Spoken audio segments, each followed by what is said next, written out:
Welcome to a new edition of the Famous Interviews with Joe Dimino. On this episode, we talk with European business owner Uros Lovis. Based in Slovenia, he's a proud father of 2 boys and a business owner. He grew from being a kidpreneur selling dirt at around 5 years old to a virtual CFO helping business owners grow their businesses. He's been fortunate enough to work in the industry where he had the opportunity to learn not only on his own mistakes, but also on others' issues and mistakes for the past 20 years. Many of those have been gathered into a book for people to avoid. He's got a great story. Enjoy the interview. Good morning. Hi there. How are you, sir? Okay. Amazing. How about you? Everything's great, man. It's great to meet you. Yeah, nice to meet you too. Where are you from? I am in the middle of America, Kansas City, Missouri. Oh, Kansas City. I'm sorry. I was mistaken with Kentucky.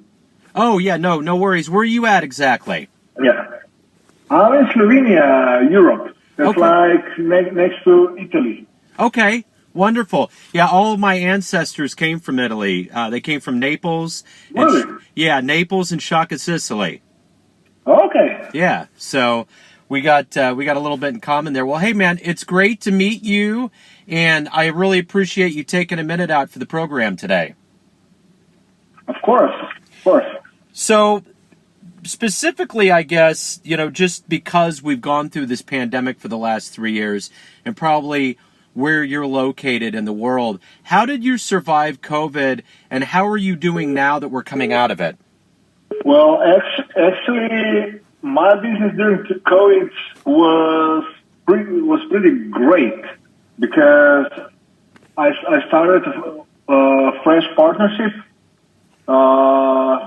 right in the beginning of 2020, when I basically upgraded my accounting and tax practice into full-blown financial service, financial consulting, when I partnered up with a mortgage broker that was doing only mortgages for private persons at the time, and then we extended it into financing businesses.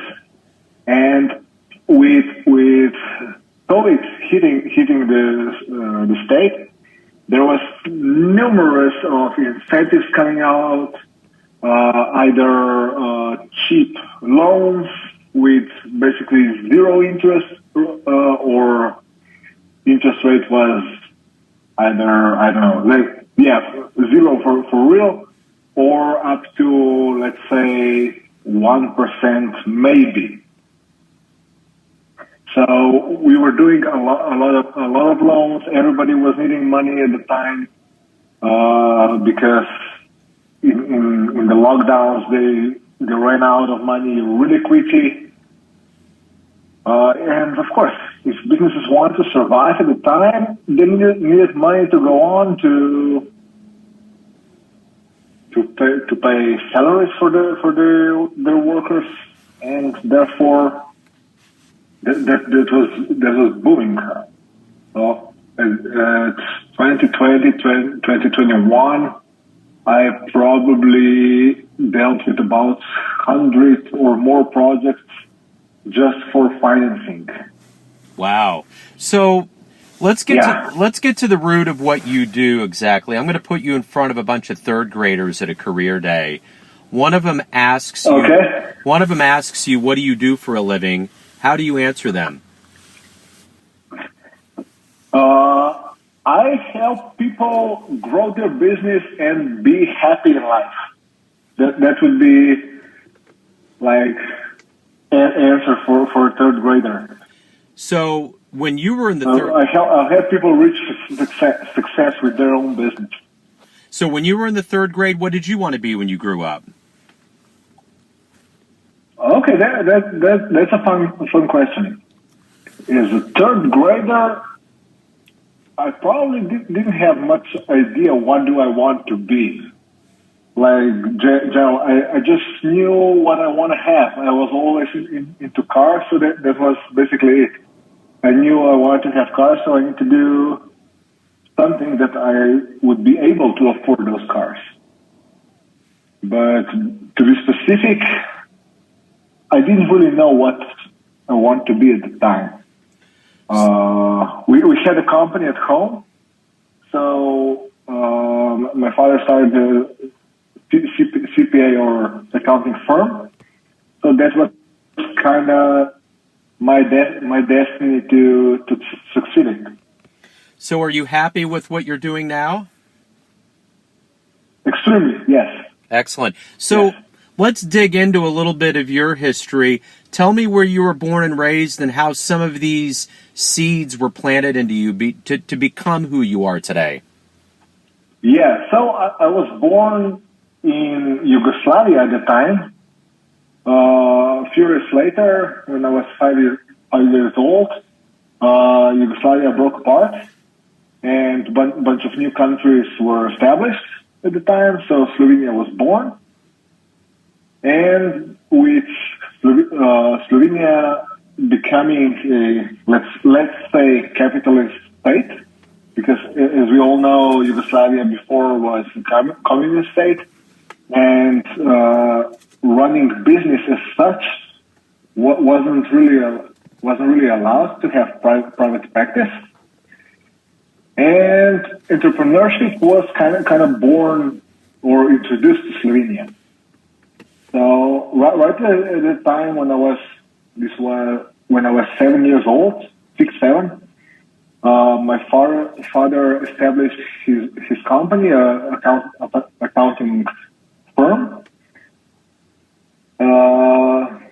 Before he was working at the bank, quit his job, established his accounting firm.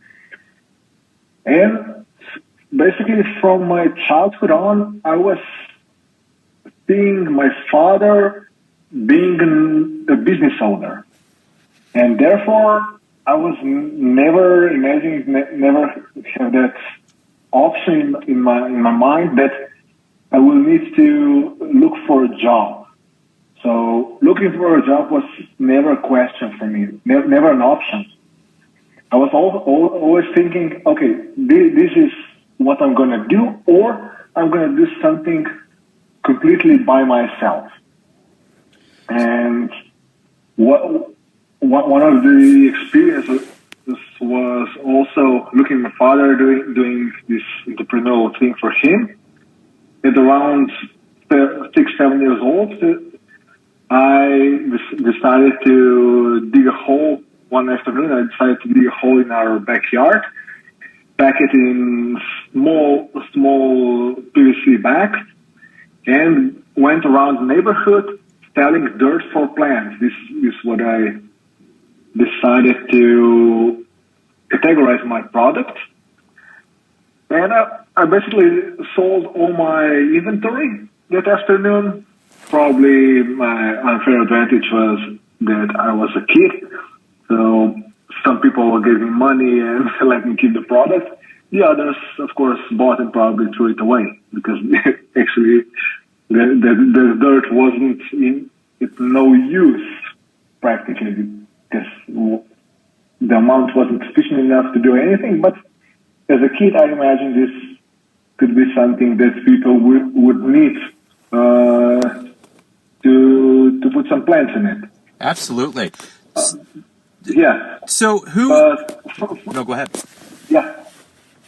No, you're good. Go ahead. So further on, with about 15 years old, I started to help in our family company.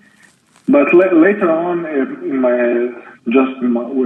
with 20 years old, with a couple of colleagues, so we decided to establish our own company to address the issue of taking care of your own car, especially when you are well off, a business owner, you don't have time to take care of your car.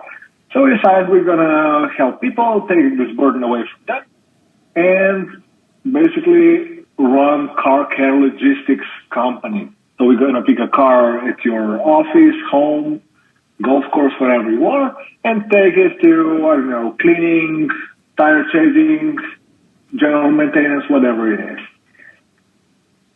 Very cool. So, of course, my idea was a little bit bigger than just taking care of business owners, but I wanted to do it on the corporate level. So I ran around, was attending basically the conferences where the speakers for the conferences, and therefore I ran into Toyota Adria. This is basically the general organization to cover the whole Balkan region, not one particular dealership, but for the whole region.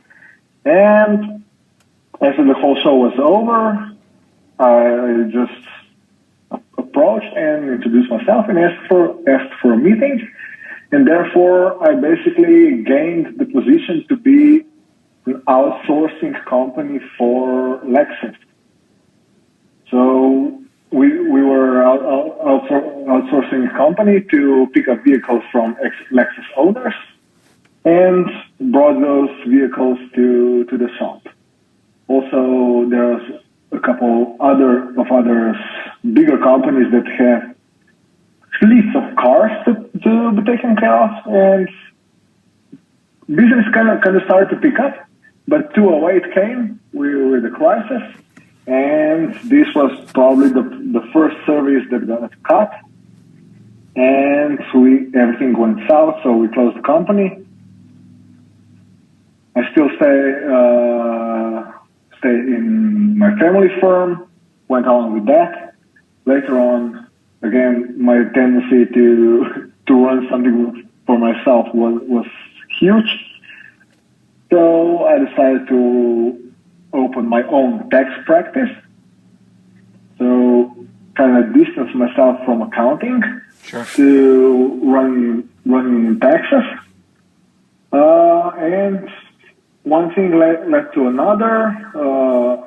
I grew my tax practice, joined later on with family accounting company. Later on, partnered up with mortgage broker to grow it even further. And last year, I stretched it basically overseas to US as a virtual CFO company. Cool. Yeah. Excellent. So, who's been a role model for you in your life? Who's been kind of someone you've admired that's helped you achieve what you want? Well, probably, first of all, role model was a father, because I think if he wouldn't proceed with his path, I would have had that jump start from the beginning. Probably had a completely different mindset further on. But with the developing mindset further on, I always looked up to successful entrepreneurs. So at the time, when internet wasn't that big, there was magazines like Forbes, or we had some financial magazines in our country too. So I always looked up who is successful in our country, what businesses are they running, what are they doing, how they came to a position where they are at the moment, and tried to reverse engineer those people's paths to where they are at that given moment. So this is how I structured my, let's say, role models. Cool. So, of all the things that you've accomplished and done in your life, what are you the proudest of? What I'm the proudest of? From accomplishments part, I would say a book. The beginning of this year, I issued a book that became a bestseller, and is kind of where I gathered all my experiences from my mistakes, from mistakes that other people did, that I helped them handle those. Because as an accountant, as a tax practitioner, I was blessed enough to be learning from other people's mistakes. When I was helping other people, I was also learning from their mistakes, what issues are they facing, and all that I gathered in a book, which I hope will help many people avoid some basic mistakes from starting or running a business. So, if you can meet anybody alive on the planet right now and spend a little time with them, who would it be? I would say that would be either Ed Milet or Tim Grover. Cool. So, every day you wake up, you have these motivations to get you through the day and accomplish things. What is the ultimate motivator for you? Ultimate motivator from me, for longest time, and in kind of way it still is, as a huge petrol head, was always cars. But in later time, let's say, the biggest motivator for me become growing company and helping two kinds of people. One, for my clients, really enjoy see my purpose helping my clients succeed, overcome their challenges with my expertise. And on the other hand, I want to grow my company in a way that I employ fresh force, like straight out of college, that in general struggle to get their first employment, and mentor them into successful experts. So, at the end of the day, everybody has an idea of who they think you are. You have all these people in your life, family, friends, clients, colleagues, but you ultimately live your life. What's your perception of you? Yeah. Who do you think you are? Bottom line, I'm still a driven entrepreneur and a devoted father, because there are some non-negotiables in every day that doesn't matter how much I work, how much I have to do, that I don't miss, like a bedtime story with kids. So some precious moment to be present in their life. So. Wonderful. Hey, if anyone out there wants to hire you, get involved with any of your services, know more about you, where on the web can they go to do that? Probably the best thing would be Instagram, where people can get tons of value right up front. I make sure that I post the content every single day, one little nugget that will help them grow their life, the company. So I think this would be the best thing to find me, and of course also to reach out. Thank you for taking time out today and opening up your world and explaining what makes you who you are. I really appreciate it. Best of luck with everything. Thank you. Thank you also. Thanks for tuning in to another famous interview with Joe Dimino, where we cover the world of art, literature, business, spirituality, music, and more from around the globe. If you want to hear more interviews, visit Famous Interviews with Joe Dimino channel on YouTube. You can also find us on Spotify and Apple Podcasts. Thanks again for listening, and until next time.